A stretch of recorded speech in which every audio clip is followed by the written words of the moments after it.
محسن علی ہیں model town سے، کہتے ہیں کہ خادم حسین رضوی صاحب ایک جذباتی آدمی تھے۔ ان کی تقریروں نے ہماری نوجوان نسل کو جذباتی، بے باک، بد لحاظ اور بد اخلاق بنا دیا ہے۔ آج پھر لاہور بند ہے ان کے عرس کے نام پر۔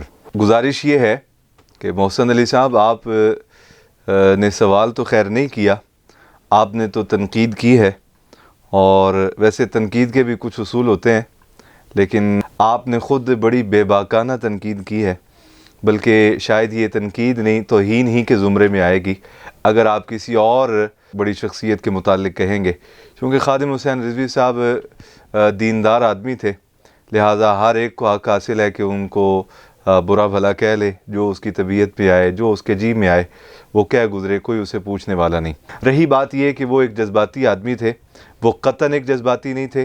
ہم نے ان کا زمانہ پایا ہے، ان کی صحبت پائی ہے، ان کے قریب بیٹھے ہیں، اکٹھے کھانا بھی کھایا ہے، ساتھ وقت بھی گزارا ہے۔ انتہائی شفیق آدمی تھے، انتہائی میٹھا لہجہ، پیار دینے والے، شفقت کرنے والے اور سب کچھ قربان کرنے کا مزاج رکھنے والے آدمی تھے۔ رہی بات ان کے جذبات کی، تو دیکھیں، میرے والد کو اگر کوئی شخص گالی دے گا تو مجھ سے قطعاً برداشت نہیں ہوگا۔ اچھا، یہی مثال میں آپ کے حوالے سے کہوں، مجھے نہیں معلوم آپ کے والد گرامی حیات ہیں یا پردہ کر چکے ہیں، یہی بات آپ کے والد گرامی کے متعلق کہی جائے، یعنی کوئی شخص آپ کے والد گرامی کو گالی دے، تو میرا خیال ہے کہ آپ بھی جذباتی ہو جائیں گے، آپ سے بھی نرم لہجہ نہیں رکھا جائے گا، آپ سے بھی جو ہے وہ مسکرا کے بات نہیں کی جائے گی تب جب کوئی آپ کے والد کو گالی دے گا۔ اور بے عین نہیں بلکہ کروڑ ہاں والد، کروڑ ہاں مائیں قربان نبی پاک صلی اللہ علیہ وسلم کی حیات مبارکہ کے ایک لمحے پر، کروڑ ہاں زندگیاں قربان حضور کی حیات مبارکہ کے ایک لمحے پر، ہماری نسلیں قربان، ہمارا سارا جہان قربان حضور کی حیات مبارکہ کے ایک لمحے پر۔ آقا و مولا صلی اللہ علیہ وسلم کی ذات اقدس کے متعلق جب کوئی بات کرتا ہے تو یہ خادم حسین رضوی صاحب ہی نہیں بلکہ ہر مسلمان کی یہی جذبات ہوتے ہیں جو ان کے جذبات تھے۔ ان کی تقریروں نے قطعاً قوم کو جذباتی نہیں کیا بلکہ قوم کو غیرت ایمانی دی ہے۔ ان کی تقریروں نے قوم کے اندر موجود عشق رسول کو بیدار کیا ہے، اور وہ اپنی ذات کے لیے جذباتی نہیں ہوا کرتے تھے۔ اٹک میں جہاں ان کا آبائی علاقہ ہے، وہاں ان کی زمینوں میں کسی کی بھینس گھسنے پر کبھی وہ جذباتی نہیں ہوئے، ان کی زمینوں میں کسی کی بکری داخل ہونے پہ کبھی وہ جذباتی نہیں ہوئے، ان کی زمینوں میں کبھی کسی کا جانور آ جانے پر وہ جذباتی نہیں ہوئے، اور جذباتی ہو کے انہوں نے خاندانوں کے خاندان کو اٹھوا کے جیلوں میں ڈلوا کے مار پٹائی نہیں کی، انہوں نے عزتیں نیلام نہیں کی کسی کی، انہوں نے خواتین کے ساتھ بدتمیزی نہیں کی۔ وہ جب بھی جذبات میں آئے، میرا اشارہ آپ سمجھ گئے ہوں گے، وہ جب بھی جذبات میں آئے ہیں وہ نبی پاک صلی اللہ علیہ وسلم کی عزت کے لیے جذبات میں آئے ہیں، حضور کی ناموس کی خاطر جذبات میں آئے ہیں۔ لہٰذا ایک تو سوال کیا کریں، تنقید اگر کرنی بھی ہو تو وہ اس کا بھی ایک پیمانہ ہوتا ہے، اس کا بھی ایک معیار ہوتا ہے۔ علامہ خادم حسین رضوی صاحب، ہماری تاریخ اہل سنت کی ان سے شروع نہیں ہوتی۔ ہماری تاریخ میں حضرت قائد اہل سنت امام شاہ احمد نورانی رحمۃ اللہ علیہ جیسی ذات بھی موجود ہے۔ ہماری اس تاریخ میں حضرت مجاہد ملت مولانا عبدالستار خان نیازی جیسی ذات بھی موجود ہے۔ ہماری اس عظیم الشان اور جلیل القدر تاریخ میں حضور غزالی اعظماء سید احمد سعید کاظمی رحمۃ اللہ علیہ کی ذات بھی موجود ہے۔ اچھا، آج بعض لوگوں کو علامہ خادم حسین رضوی صاحب کے جذبات نظر آتے ہیں، آپ کو مولانا شاہ احمد نورانی کی مٹھاس نظر نہیں آتی، ہاں؟ آپ کو مجاہد ملت مولانا عبدالستار خان نیازی کا کردار نظر نہیں آتا، تو اس سے یہ بھی اندازہ ہوتا ہے ہمیں، بات جو ہے نا وہ جلال کی نہیں، وہ بابا جی صحیح فرمایا کرتے تھے، گل وچ اور ہے۔ اگر آپ کو مولانا عبدالستار خان نیازی اور حضور غزالی اعظماء اور خاص طور پہ قائد اہل سنت امام شاہ احمد نورانی رحمۃ اللہ علیہ کی مٹھاس جو ہے وہ آپ کے دلوں میں جگہ نہیں بنا سکی، تو پھر آپ کا علاج جو تھا وہ اصل مولانا خادم حسین رضوی صاحب ہی تھے۔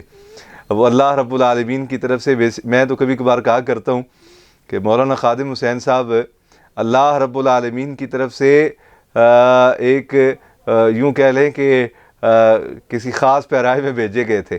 جن لوگوں نے ان بڑی جلیل القدر ہستیوں کی بے قدری کی نا، علامہ خادم حسین نے ان کو بھی سیدھا کر لیا تھا۔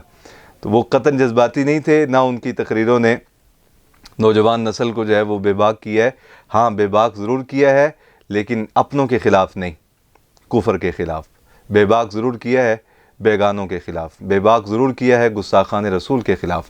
بقیہ اگر کوئی نوجوان کوئی سخت بات کر دیتا ہے تو ہم منع کرتے ہیں، ہمارے اکابر موجود ہیں، بزرگ موجود ہیں۔ ہمارے ہاں الحمدللہ تعالی باقاعدہ طور پہ ہمارے بزرگوں نے یہ تعلیم دی۔ میرے والد گرامی حضور فنا فی الرسول حضرت بابا جی علامہ حافظ غلام رسول جلالی رحمۃ اللہ علیہ، آپ کے پاس جمعیت علماء پاکستان کا وفد آتا، آپ کھانا بھی کھلاتے، خدمت بھی کرتے، جو وہ ڈیمانڈ لے کے آتے وہ ڈیمانڈ بھی پوری کرتے، نذرانہ بھی دیتے جاتے ہوئے۔ دعوت اسلامی کا آ جاتا تو ان کی بھی خدمت کرتے، جاتے ہوئے نذرانہ بھی دیتے۔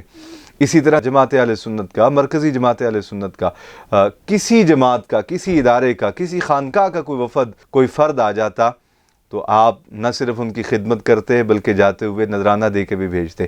اور یہی مزاج ہمارے بزرگوں کا ہے، یہی تعلیم ہمارے بزرگوں نے دی ہے۔ آپ نے کہا کہ آج پھر لاہور بند ہے عرس مبارک کے نام پہ۔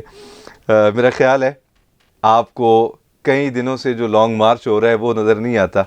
لاہور 2-3 دن بند رہا، کاروبار کوئی نہیں تھا، لاہوریوں کے بیچاروں کے منہ لٹکے ہوئے تھے، نہ وہ بیچارے ہنس پا رہے تھے نہ بیچارے رو پا رہے تھے۔ کیوں جی لاہور کھلا بھی ہے اور کاروبار بھی کوئی نہیں، گاہک بھی کوئی نہیں۔ تو آپ کو میرے عزیز وہ نظر نہیں آیا۔ اور رہی بات بد اخلاقی کی، تو بد اخلاق وہ ہیں کہ جو آن دی ریکارڈ ٹی وی پر بیٹھے ہوئے اپنے سیاسی حریف اور سیاسی مخالف کو پانی کا گلاس مار دیتے ہیں۔ بد لحاظ وہ لوگ ہیں کہ جو اپنے سیاسی مخالفین کو ٹی وی پر بیٹھ کے گالیاں بھی دیتے ہیں، چپیڑے بھی مارتے ہیں، اور وہ تماشا ہم روزانہ یہاں دیکھتے ہیں۔ علامہ خادم حسین رضوی انتہائی حلیم الطبع آدمی تھے، شفقت کرنے والے، پیار کرنے والے، محبت کرنے والے۔ وہ صرف جلال میں آیا کرتے تھے تو نبی پاک صلی اللہ علیہ وسلم کی عزت و ناموس کی خاطر، اور یہ خادم حسین رضوی صاحب رحمۃ اللہ علیہ کا مزاج نہیں تھا۔ یہ تو ہمارے ہاں جو ایک چھوٹا سا نو عمر بچہ ہے نا، اس کا بھی یہی مزاج ہے۔ ہمارے ہاں جو ایک چرسی بھنگڑی روڈ پہ کہیں پڑا آپ کو نظر آتا ہے نا، کبھی آپ نے تجربہ کرنا ہو تو اس کے سامنے بھی حضور کے متعلق ہلکی بات کر کے دیکھیں، وہ نشئی اٹھ کے آپ کے سر میں کوئی چیز مار دے گا، اپنے آقا و مولا صلی اللہ علیہ وسلم کے متعلق بات نہیں سنے گا۔ تو جہاں جس امت کے گناہ گاروں کا یہ حال ہو کہ وہ اپنے آقا و مولا صلی اللہ علیہ وسلم کے متعلق بات سننا گوارہ نہ کرے، تو اس امت کے شیخ الحدیث کے جذبات تو پھر ظاہر ہے بے مثال ہونے ہی چاہیے، اس امت کے شیخ القرآن کے جذبات تو بے مثال ہونے ہی چاہیے۔ اللہ رب العالمین علامہ خادم حسین رضوی صاحب کے درجات مزید بلند فرمائے۔ ان سے محبت کرنے والے آپ کے عرس مقدس کی تقریب میں آ رہے ہیں۔ لاہور کھلا ہے، لاہور بند نہیں ہو رہا، لاہور کھلا ہے، بلکہ انشاءاللہ تعالی اہلیان لاہور کو تو یہ سعادت مل رہی ہے کہ پوری دنیا سے عشاقان رسول جمع ہوں گے اور اہلیان لاہور ان کی خدمت کریں گے۔ اللہ رب العالمین ہمارے دلوں کو کشادگی نصیب فرمائے، حق کو پہچاننے کی اور اپنی آنکھیں کشادہ رکھنے کی توفیق سے مالا مال کرے۔ ناچیز کی کوئی بات آپ کی طبیعت مبارکہ پہ ناگوار گزری ہو تو میں معذرت خواہ ہوں۔ اللہ رب العالمین ہمارے ڈائریکشن اپنے محبوب کے در اقدس کی طرف موڑ دے۔ السلام علیکم ورحمۃ اللہ وبرکاتہ۔